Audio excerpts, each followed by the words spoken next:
one of the biggest things for victim survivors is a fear of not being believed, or that somehow when they tell someone it'll be minimised or dismissed, or that somehow they'll be blamed for what happened. So as a family member or as a friend of somebody who's been sexually assaulted, a simple thing like actually believing what happened to them, taking their story at face value is really, really important. It shows that you are listening, that you're connected, you're not judging them in any way, and you're there to support them. The first thing was really listening and really hearing what my friend wanted to say. So it was, I guess that initial conversation was a big conversation. So it was very intense and emotional, and I didn't know what else to offer her, and I think just to be there and to listen to her in that first moment of finding out what had happened, was the most important thing I could do. One of the major misconceptions that people might have about sexual assault is that it's perpetrated by strangers or people not known,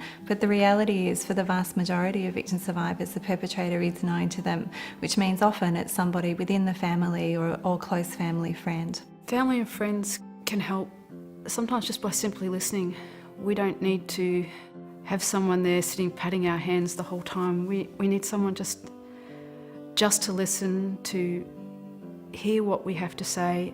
You are very, very overwhelmed by just even the fact having to disclose it, having to relive it in many respects, and getting up the courage to disclose it. In my situation, the perpetrator was known to my family and friends, and so when I needed to say something, I was worried that no one would believe me. It's really important to know that whatever your story and whatever the story of the person that you're supporting, that there is options to have advice and information for you.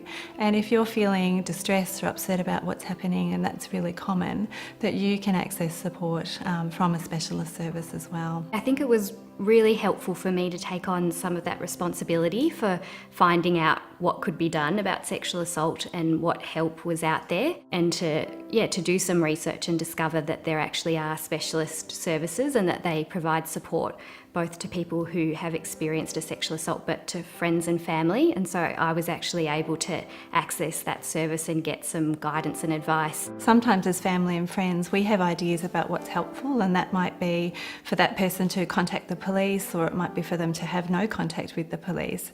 And the most important thing as a person who loves someone who's experienced sexual assault is that you maybe support that person to explore what options are available to them, and that they can make the decision when they're ready and their time about what they would like to do. There are a lot of support services in every state and territory in Australia that you can find online. You could also contact your local health service or speak with your GP and ask for a referral to the nearest service. It was really important that I kind of didn't rush in with lots of information and solutions, but I could really sense that what my friend needed most was for me to listen and to be her friend, and to be the same friend that I'd always been, and to not see her differently. They didn't doubt what was going on. It was helpful that when I did say something, it was more that they could, what could they do?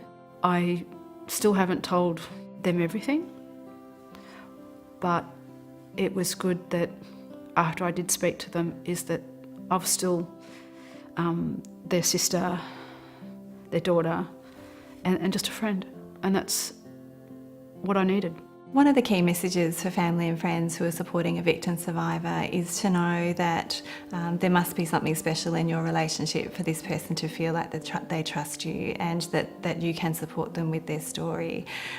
You can still continue to be a family member or a friend, that sexual assault is a part of this person's story, it's not all of their story. If anything, the experience of being able to navigate such a thing as sexual assault, and being able to be there for your friend and to offer some support and to really hear what that experience was like for them and be there for them. I think it's actually maybe brought us closer together. I don't want to suggest that good things necessarily come out of sexual assault, but that I think when you're there for the people in your life, when terrible things happen, it can actually bring you closer together.